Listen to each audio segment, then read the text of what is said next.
acompanhamos uma grande atualização no caso do pai do Colorado, acusado de matar a esposa. No Dia das Mães de 2020, Barry Morphew sentou-se no tribunal na terça-feira, no Colorado, enquanto o juiz decidia mudar sua fiança. Esta é a segunda vez que Barry Morphew é acusado de matar Susan Morphew. Mas desta vez, os promotores dizem ter uma grande prova: o corpo da mulher desaparecida. E o irmão dela tem palavras duras para o ex-cunhado. Estamos, no caso, apresentado pelo Law and Crime. Eu sou Chris Stewart.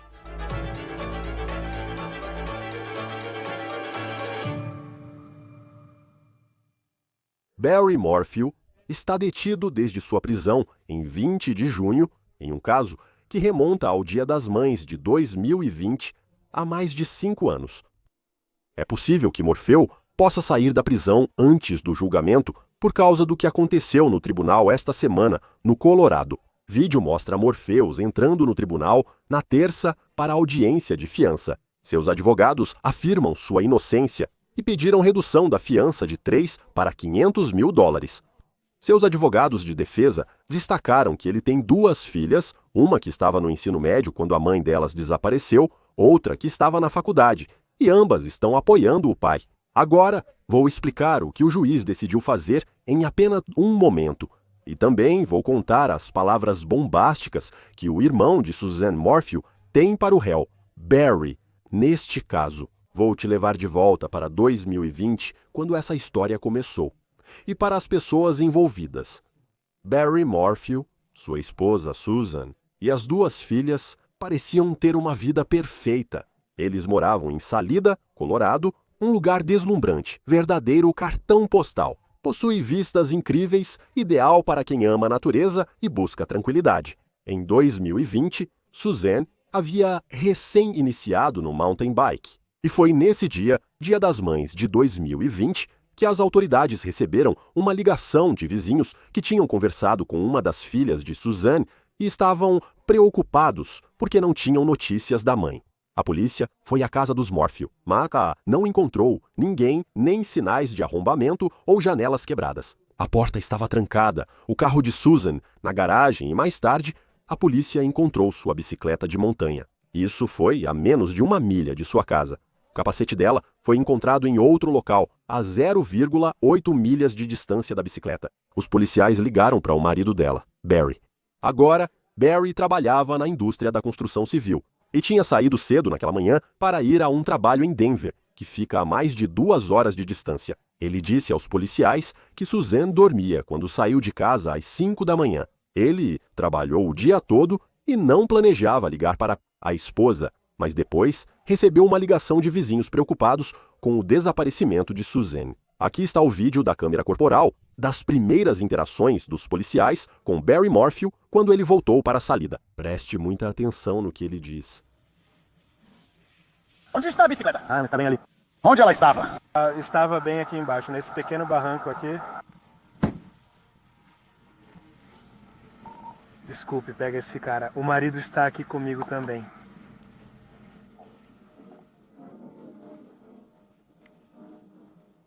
Estou aqui com minha filha.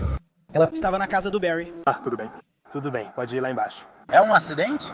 Quer dizer, pela forma como a moto estava caída, parecia que sim, mas na verdade não tem tanto dano assim na moto. Esse é o lance. Ela só estava lá caída. Nem um leão.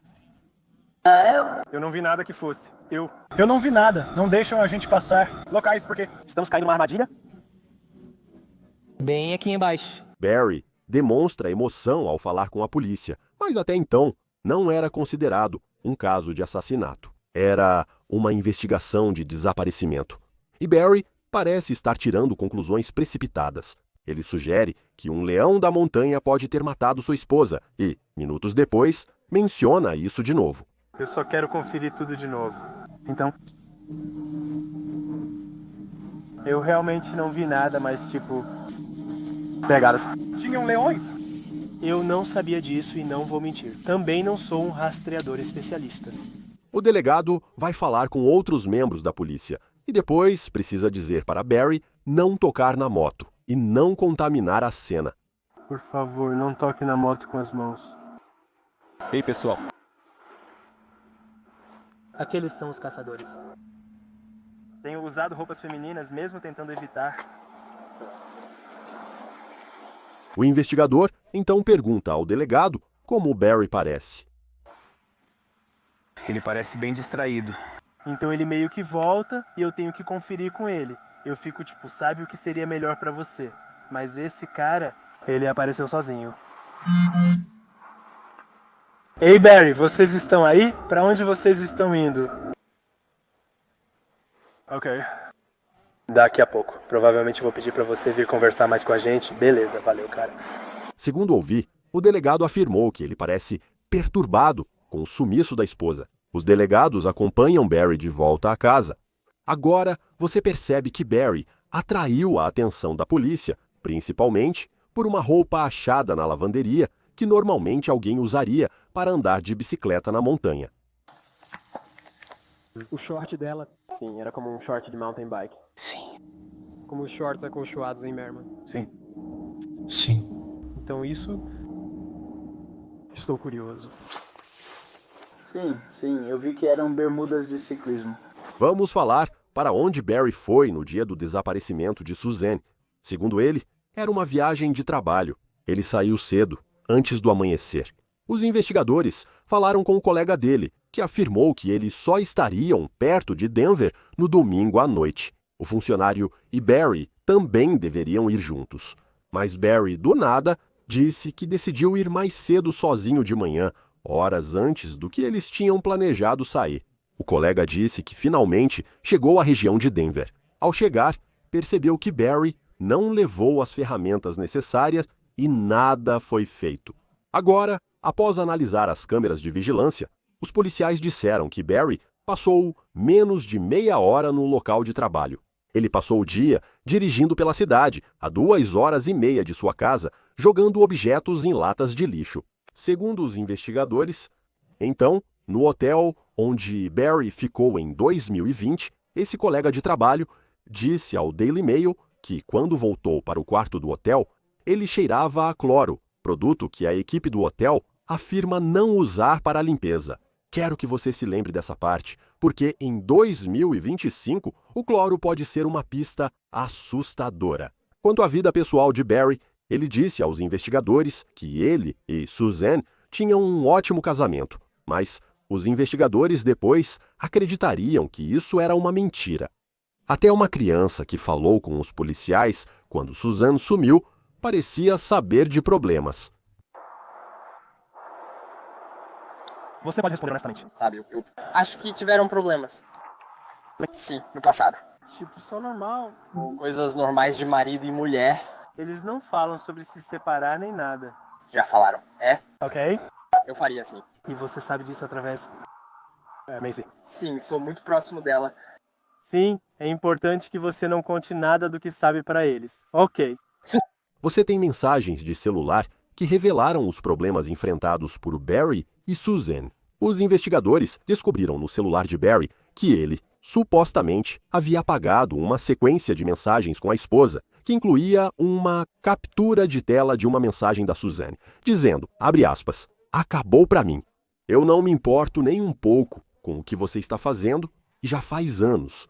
Precisamos resolver isso de forma civilizada. Investigadores dizem que Suzanne tinha um caso com alguém de outro estado. Esse casamento estava desmoronando e os investigadores já tinham um possível motivo, mesmo com Barry pedindo publicamente informações para trazer sua esposa de volta. Suzanne, se alguém aí fora puder ouvir isso, se alguém está com você, por favor, eu faço o que for preciso para te trazer de volta. Então vamos ao que os promotores disseram sobre os dados do celular.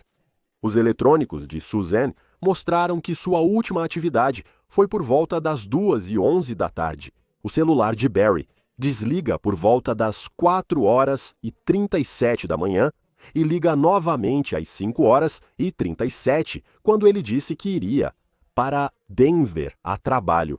Os dados do caminhão de Barry também indicam atividade estranha, como das 3h25 da manhã até as 3h49 da manhã do dia 10 de maio, quando Barry disse que estava dormindo. Investigadores notaram que o telefone de Barry registrou localização perto da casa quando estava ligado à tarde. 9 de maio, agora uma imagem apresentada como evidência. Barry disse que estava perseguindo esquilos ao redor da casa com uma arma enquanto Suzanne tomava sol. Então você tem essa evidência que está muito ligada ao que Barry está enfrentando agora em 2025. Uma tampa de agulha que pertence a um dardo tranquilizante que as autoridades encontraram na secadora e que eles acreditam ter vindo das roupas de Barry. Os investigadores prenderam Barry em maio de 2020. Eles acham que Barry atirou em Suzanne com uma arma de dardos tranquilizantes e a perseguiu até ela desmaiar. Depois, ele a matou e se livrou do corpo. A filha que morava na casa estava fora da cidade no fim de semana em que tudo isso aconteceu. Agora, as acusações não se mantiveram e não foi por falta de provas. Em abril de 2022, pouco antes do julgamento de Barry por assassinato, os promotores disseram que não podiam prosseguir e pediram a retirada das acusações. Acontece que o promotor não entregou as provas para a defesa e várias testemunhas do Estado foram impedidas de depor. A promotora Linda Stanley foi descredenciada e Barry libertado por isso. Mas o juiz afirmou que os promotores poderiam apresentar as acusações novamente no futuro. Mais de um ano após as acusações contra Barry serem retiradas, surge a grande reviravolta do caso, se é que há só uma.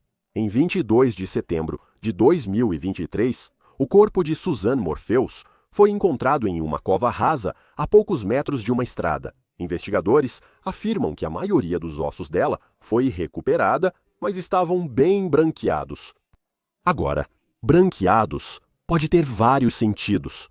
Conversei com Joseph Scott Morgan, ex-legista que participa do nosso programa. Ele é o apresentador do Body Bags. E quando conversei com ele sobre isso, ele me disse que os ossos podem ficar branqueados devido à exposição ao sol. Mas também, eu pensei naquele cheiro de cloro no quarto de hotel de Barry Morphew, em Denver, que o colega de trabalho dele mencionou ter sentido em uma entrevista ao Daily Mail. Barry poderia ter tentado encobrir o suposto crime com água sanitária? Aguardamos mais informações dos promotores. Agora, junto aos ossos dela, a polícia achou um catéter de quimioterapia, usado para aplicar medicamentos, e as roupas de ciclismo que ela usava. Mas uma novidade nisso é que a nova acusação afirma mostrar que as roupas não tinham sinais de decomposição, o que eles acreditam significar que Susan não estava vestindo aquelas roupas no momento em que seu corpo se decompôs. E não havia evidências que sugerissem que o local onde ela foi encontrada era o túmulo original onde ela se decompôs. Citação: o antropólogo forense opinou que, com base nesses fatores, era improvável que Suzanne tivesse se decomposto de um corpo fresco até um esqueleto nesse local em Red. Outra prova crucial neste caso pode ser o coquetel químico tranquilizante chamado BAM, B-A-M. A autópsia detectou isso nos restos de Suzanne. É comum em animais. Em 2020, havia apenas uma empresa nos Estados Unidos que produzia essa mistura química, e ela só estava disponível para alguém mediante receita de um veterinário. Os Morphew mudaram-se de Indiana para o Colorado em 2018. Naquela época, Barry era criador de cervos, de acordo com a acusação, e ele comprou BAM em 2018, antes de se mudar para o Colorado. Os investigadores buscaram quem mais nos condados próximos comprou BAM. E veja só, abre aspas, os registros também mostraram que nenhum outro cidadão, particular ou empresa privada, em qualquer um dos condados vizinhos, havia comprado prescrições de BAM de 2017 a 2020.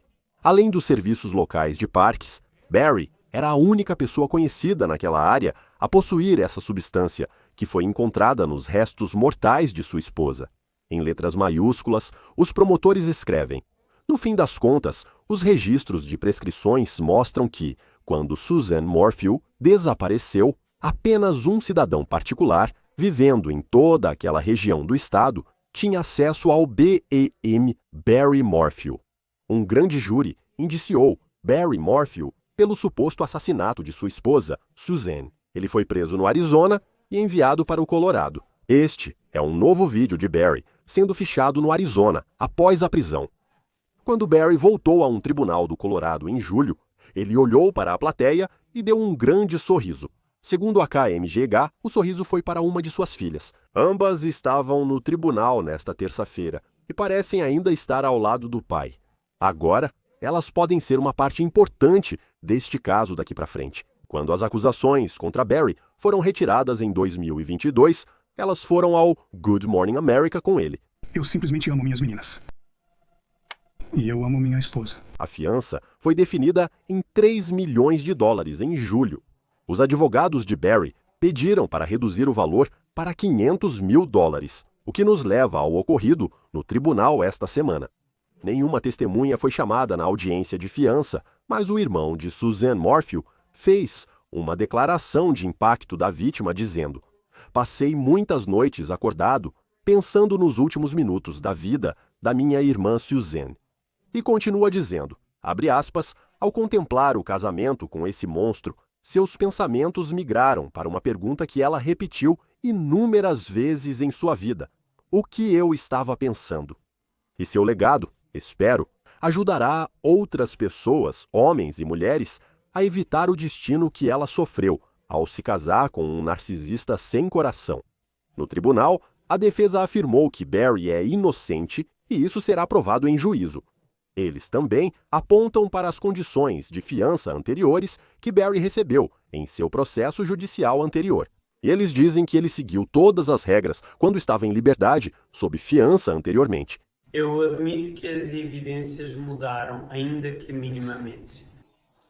Claro, felizmente com a descoberta do corpo da senhorita Morphew, mas o mais importante, as evidências substanciais e o problema que o governo tem tido em encontrar a pessoa correta responsável por esse crime, meritíssimo, as próprias evidências não mudaram, embora a teoria do governo tenha mudado, e isso tem evoluído constantemente. Meritíssimo, as evidências da inocência do Sr. Morphew são substanciais, e acredito que nos próximos meses o tribunal verá isso quando chegar o momento adequado.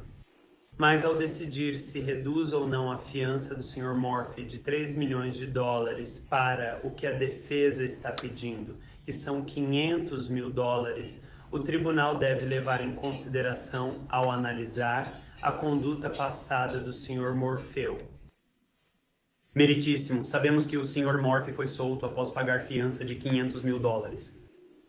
E durante todo o processo do caso do Sr. Morphew, após a infeliz morte da Sra. Morphew, o Sr. Morphew fez exatamente o que se espera de alguém sob fiança, que é comparecer a todas as audiências no tribunal. Ele fez isso, cumpriu todos os requisitos do tribunal e em nenhum momento teve problemas para obedecer às ordens do tribunal. E não há nada nas provas e nada na acusação que tenha mudado isso até agora. A promotoria discordou da defesa, que alegou que as novas provas com a localização do corpo de Suzanne eram apenas uma pequena mudança. Mas eu acho que o mais importante que o tribunal considerou é que o tribunal tinha a acusação formal dela e leu que este caso é muito diferente daquele que foi apresentado em 2021. A defesa, obviamente, os fatos deste caso serão discutidos no julgamento. A advogada de defesa está pedindo ao tribunal que considere que as provas apresentadas na acusação são apenas um pouco diferentes do caso de 2021. Nada poderia estar mais longe, meritíssima juíza. Os restos de Suzanne Morphew foram encontrados. Os restos mortais de Suzanne Morphew foram encontrados após um longo período de buscas. Laudo de autópsia continha um composto químico ao qual o Sr. Morphew tinha acesso quase exclusivo, ligando-o diretamente aos restos mortais de sua esposa. O caso em 2021 era provavelmente só circunstancial, sem corpo. Este caso é muito diferente. A juíza então disse que levou em consideração que as filhas de Barry, que perderam a mãe nessa história, estão apoiando o pai. Ela afirmou que Barry não tem vínculos com a comunidade. Então, ela negou o pedido para reduzir a fiança de $3 milhões, mas mudou as condições dela. Portanto, ao considerar cada um desses fatores e avaliar a situação específica do Sr. Morphy, eu recusei reduzir sua fiança, mas vou modificar as condições da fiança dele. Vou mudar a fiança dele para dinheiro, garantia ou propriedade. Neste distrito, frequentemente estabelecemos a fiança com uma opção de garantia ou propriedade de valor mais alto e uma opção apenas em dinheiro de valor menor, mas não farei isso neste caso. O motivo é que se o Sr. Morphy pagar a fiança por meio de uma garantia e depois fugir, ele não só terá $300 mil em risco, mas também haverá um agente de fiança que irá atrás dele. E se ele escolher, ao oferecer apenas a opção em dinheiro, ele teria $3 milhões em jogo. Se o Sr. Morphy pagar a fiança, ele não poderá sair do Colorado por nenhum motivo. O Sr. Morphy terá um monitor sistema de posicionamento global colocado nele antes de ser liberado, e ele não pode sair de casa por nenhum motivo, exceto em emergências médicas, para comparecer a consultas médicas, encontrar-se com seus advogados ou comparecer ao tribunal. A empresa do monitor sistema de posicionamento global deve enviar relatório mensal ao tribunal e notificar imediatamente qualquer violação, como manipulação ou falta de carga do equipamento. O Sr. Morphy deverá entregar todos os passaportes que possuir. Ele só usará o nome Barry Morphy em assuntos pessoais, legais ou comerciais e não poderá pedir alteração legal de nome enquanto durar o caso. Ele só pode dirigir veículos registrados em seu nome e conforme as regras do Departamento de Receita do Colorado. Por fim, o Sr. Morphy deve cumprir a ordem de proteção obrigatória que emitirei e sobre a qual o orientaremos em breve. Recebemos agora o advogado criminal do Colorado, Eric Fatis. É um prazer tê-lo no Law and Crime. Obrigado pela presença. O que essa decisão do juiz significa para Barry Morphy?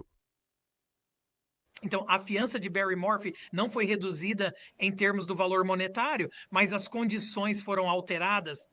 E agora ele pode pagar a fiança em dinheiro, calção ou propriedade. Isso facilita para ele sair da custódia. Talvez ele possa contratar um fiador para ajudar. Talvez ele tenha uma propriedade que possa oferecer como garantia para tentar pagar a fiança e lutar contra esse caso em liberdade. Sei que a fiança dele ficou em $3 milhões. Normalmente, isso seria uns 10%. Acho que, se alguém fosse, ele tem uma casa em Salida, que ainda deve estar no nome dele. Você paga $300 mil com sua casa como garantia e fica solto. Normalmente, é assim que funciona, quando a fiança passa a ser garantia. O que você faz agora? Enquanto gravamos, não sei se ele pagou a fiança. Parece que não. Mas se ele fosse sair, qual seria o processo? Sim, Chris, como você disse, a fiança era de $3 milhões em dinheiro. Ou seja, ele teria que pagar esse valor em espécie. Aqui, como foi alterado, ele pode recorrer a uma fiança. Ele pode usar qualquer bem próprio como garantia para pagar a fiança. Então, basicamente, contanto que ele consiga reunir $300 mil de alguma forma, uma fiança provavelmente aceitará esse caso e pagará os 3 milhões inteiros. Nesse momento, ele poderia ser liberado da custódia. E isso facilita para conversar com seus advogados, discutir a investigação, estratégias de defesa, esse tipo de coisa. Fica bem mais difícil fazer isso com a pessoa presa.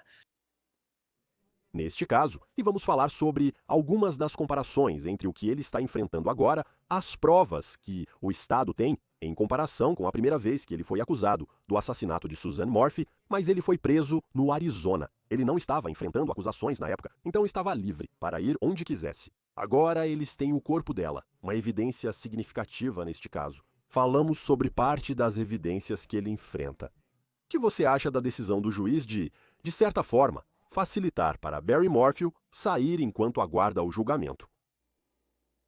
Sabe, o juiz tem muito a considerar aqui. O juiz precisa avaliar se Barry Morphy representa um risco para a comunidade, se ele é um risco de fuga, se ele pode acabar em Seattle e sair da cidade. Como você disse, ele foi encontrado no Arizona, mas na época não havia acusações pendentes. Assim, ele pôde circular livremente pelo país. Sabe, acho que o juiz também levou em consideração o fato de que a promotoria realmente estragou esse caso na primeira vez, teve que arquivá-lo. Barry Morphy é considerado inocente.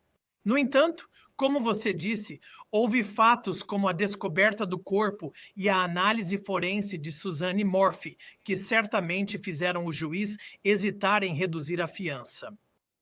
Porque eu sei que há, sabe, para as pessoas que estão assistindo e que podem estar em outros estados, normalmente, quando alguém é acusado de assassinato, há alguns estados em que parece que a pessoa vai simplesmente ficar presa enquanto aguarda o julgamento. Como você compara a decisão de ontem do juiz com outras normalmente tomadas por juízes do Colorado? Não é incomum nem diferente de outros assassinatos de grande repercussão. Sabe, 3 milhões de dólares ainda é uma batalha enorme para qualquer pessoa tentar pagar como fiança. Então, eu acho que o juiz reconheceu a gravidade do caso, reconheceu o fato de que, olha, Barry Morphew poderia tentar sair do estado. Você sabe, depois que o primeiro caso foi arquivado, ele foi para Indiana e depois foi para outro Arizona. Então, ele tem se movimentado pelo país. Os promotores alegam que ele está usando diferentes automóveis e também diferentes placas de licença. Então, eu acho que o juiz levou isso em consideração ao pensar: será que essa pessoa poderia tentar fugir da jurisdição? Se for o caso, precisamos garantir que haja uma fiança monetária segura e 3 milhões proporcionam essa segurança. E quanto tempo isso normalmente leva? Tipo, ontem eles tomaram essa decisão. Se Barry Morphew fosse reunir os bens, quanto tempo normalmente leva em um caso desse tipo? Ao falar de um sinal, não sei como estão as finanças dele, mas ter 300 mil dólares disponíveis ou colocar uma casa como garantia, quanto tempo isso costuma levar? Sabe, quanto tempo levaria para ele pagar a fiança? No momento da gravação, Barry Morphew ainda está preso, mas isso pode mudar quando as pessoas assistirem. Chris, é bem provável que Barry precise vender alguns bens, o que pode demorar. Ele ainda precisará achar um fiador para garantir 3 milhões de dólares. Nem todos os fiadores trabalham com fianças nesse valor. No Colorado, Chris, há uma lei que exige a liberação em até 48 horas após o pagamento da fiança. E então, se essa fiança for paga, a lei exige que ele seja solto rapidamente. Ele pode voltar às ruas do Colorado e responder ao caso em liberdade?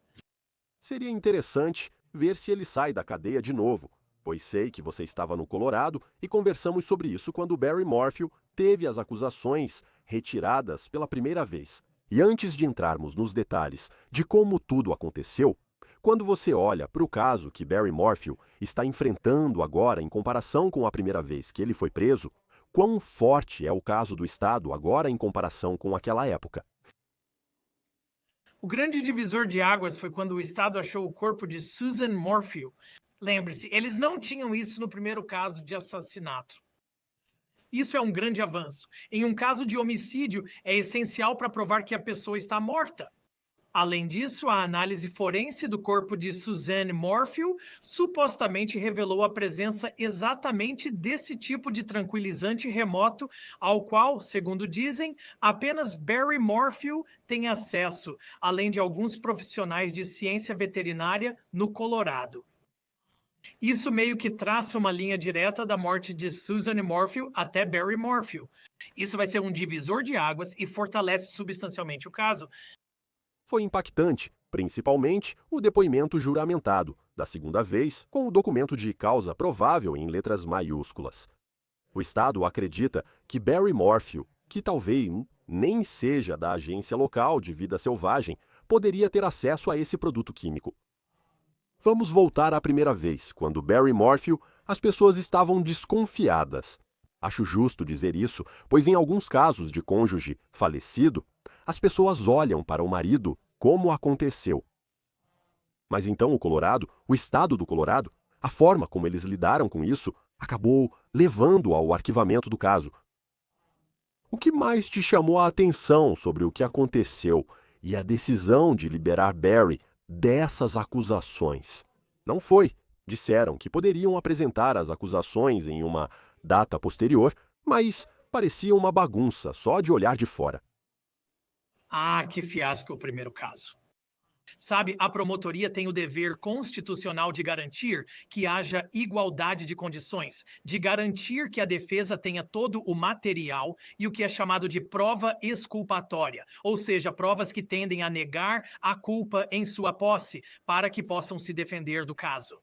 A promotoria não entregou os resultados de DNA que poderiam implicar 2 outros perfis masculinos ligados a Suzanne Morphew e não a Barry Morphew. Eles não fizeram isso e foram repreendidos pelo juiz. Além disso, o promotor fazia declarações tendenciosas fora do tribunal que podiam influenciar negativamente o júri. Aquele promotor foi descredenciado, Chris, o que é uma tremenda sanção. Esse primeiro caso desmoronou. Agora estamos na segunda rodada. Também penso nisso. Tudo aconteceu numa área rural e bonita do Colorado. Não em Denver, nem foi em Colorado Springs. Tudo aconteceu em Celida. Ao analisar as irregularidades da promotoria, nesse caso, entendo que havia muita pressão e atenção nacional incomum para aquela região do estado. Mas houve algum motivo para o estado agir da forma como agiu, colocando em risco o caso que tinham contra Barry Morphew? Sabe, não tenho nada contra Celida. Eu costumava ir lá todo ano. É um lugar deslumbrante da majestade do Colorado. Dito isso, é uma jurisdição rural. Eles raramente lidam com assassinatos de destaque. E investigações de assassinato podem ter um caráter diferente de um caso de roubo ou de agressão, algo assim. Sabe, acho que alguns comentaristas acreditam que as autoridades de lá podem ter ficado sobrecarregadas e talvez não tenham seguido estritamente as melhores práticas e o protocolo padrão ao entregar provas para a defesa, ou ao se comportarem durante as coletivas de imprensa da maneira exigida para garantir que o réu tenha um julgamento justo. Acredito que esses fatores influenciaram. Na verdade, agora há uma nova equipe de acusação no caso, e eles, pelo menos até este momento, não cometeram os mesmos erros. E sobre o que acontece agora, se você é o advogado de defesa de Barry Morphew, vê esse produto químico achado em Suzanne Morphew, e a promotoria tentará, se isso virar prova, mostrar que só ele poderia tê-lo. Como advogado de defesa, o que você faz? Tipo, qual você acha que seria a estratégia para Barry Morphew se isso for a julgamento? Algumas coisas a considerar do ponto de vista da defesa. Uma delas é que é principalmente circunstancial. Ninguém presenciou ele fazendo isso. Não existe vídeo ou foto que o mostre fazendo isso. É como tentar ligar os pontos, por assim dizer. Além disso, acho que a defesa precisa atacar a falta de rigor da análise forense que aconteceu durante todo o caso. Isso inclui a análise de DNA, que pode envolver 2 outros perfis masculinos ligados a Suzanne Morphew. Se eles vão cometer um erro desse tipo, quanta confiança podemos ter na análise forense do corpo de Suzanne Morphew? É pelo menos possível que alguém tenha interferido e tentado inclinar a balança da justiça a favor da acusação? Acho que a defesa deveria ao menos considerar esses argumentos, mas são difíceis de sustentar e beiram a conspiração. Mas já vimos isso acontecer antes em outros casos. Veja o caso da Karen Reed. Esses argumentos podem ganhar força e a defesa deve explorá-los. As 2 filhas de Barry Morphew, até agora, acredito que ainda estão do lado dele, mesmo depois que ele foi preso novamente e o corpo da mãe delas foi encontrado. Sei que Suzanne Morphew tem um irmão que enviou ontem uma carta argumentando que Barry não deveria ter a fiança alterada ou reduzida. Mas que papel essas filhas, estando tão visivelmente ao lado de Barry, desempenham para a defesa? Meu coração está com elas. Que situação? É situação horrível para se estar, para ser levado a sentir que você tem que escolher um lado entre sua mãe falecida e seu pai que está sendo acusado de matá-la. Sabe, acho que a defesa vai fazer entrevistas sérias com essas filhas, ver o que elas sabiam e, sabe, se elas estavam sempre por perto, viam como a mãe e o pai interagiam e não suspeitavam de nada do pai. Acho que isso pode convencer um júri. Barry Morphew me parece alguém interessante. Não gosto de chamar de personagem, pois é a vida real dele e algo sério, mas ele já entrou algumas vezes na sala do tribunal. Ele está com um sorriso no rosto. Após as acusações serem retiradas, ele foi ao Bom Dia América. Eu não sei como eu agiria se estivesse no lugar dele, sendo culpado ou não. O que você acha da maneira como Barry Morphew tem lidado com isso desde a sua prisão? Sabe, acho que se eu fosse o advogado dele, eu aconselharia ele a ser um pouco mais cauteloso e um pouco mais discreto, em parte porque você precisa conhecer o seu público. Estamos em Salida, no interior do Colorado, uma cidade próxima às montanhas. E essas pessoas podem ficar incomodadas com alguém que está meio que comemorando em programas de televisão nacionais e sendo muito público. E, independentemente de ele ter ou não o direito moral de agir como quiser que ele tem, eu acho que, estrategicamente, ele precisa tomar cuidado para não ofender as pessoas que vão, no fim das contas, decidir o destino dele. E quanto ao que pode acontecer a seguir, bem, na verdade, antes de chegar a esse ponto, porque falando dessa parte de saída e de ser uma área rural, não é um lugar onde muitas pessoas vivem. Muita gente sabe quem é Barry Morphew. Acha que a defesa tentará mudar o local do julgamento pela publicidade? Não sei se Denver seria a opção. Parece que ele está recebendo muita atenção nacional, mas você acha que a defesa tentaria fazer isso? Com certeza, sim. A mudança de jurisdição é sempre algo que eles consideram, especialmente em um caso de grande repercussão em uma cidade pequena, porque a preocupação é que haja um grupo menor de jurados. Eles provavelmente já foram expostos à cobertura da mídia sobre o caso e talvez tenham formado algumas opiniões sobre a culpa de Barry Morphew, sobre qualquer uma dessas considerações. E, portanto, certamente é algo a se considerar do lado da defesa, transferir isso para um lugar como Denver ou até mesmo Colorado Springs ou Boulder. Há várias opções que ficam nos arredores da região metropolitana de Denver que também poderiam ser uma boa escolha. Mas eu acho que o juiz provavelmente vai manter onde está e deixar que tudo aconteça para a comunidade onde isso supostamente ocorreu. E por fim, no final da audiência de ontem, houve um pouco de disputa entre a promotoria e a defesa sobre a entrega das provas. A descoberta estava nos terabytes de informações entregues a eles, com muito para analisar. Também falaram que o julgamento pode ocorrer no próximo verão. O que acha desse cronograma e se é assim que isso pode ocorrer? Claro, sabe, isso está colocando a data um pouco distante, mas é um caso enorme. O caso está pendente desde o desaparecimento de Suzanne Morphew, quando a investigação começou. Já fazem quase 5 anos nisso. Sabe, Barry Morphew tem o direito de ter um julgamento rápido. Ele já esteve figurativamente pendurado nas vigas antes pela acusação original de homicídio que foi arquivada. Estamos em uma segunda rodada e talvez ainda haja questões de revelação de provas. Sabe, se eu fosse o Barry, provavelmente estaria pressionando por algo mais rápido na esperança de que a promotoria não consiga se organizar, assim como não conseguiu da primeira vez. Vamos ver como isso se desenrola. Vai ser interessante, quero dizer. Ele pode ser liberado sob fiança e não preso, mas isso já ocorre há 5 anos, desde o Dia das Mães de 2020, quando tudo começou. Eric Fadis, advogado de defesa criminal do Colorado, obrigado como sempre por estar conosco no Law and Crime. É ótimo estar com você, Chris. Barry Morphew comparecerá ao tribunal em 3 de novembro para uma audiência de status. Encerramos o episódio de hoje do On the Case, do Law and Crime. Inscreva-se no nosso canal no YouTube e Spotify. Sou Chris Stewart. Até a próxima.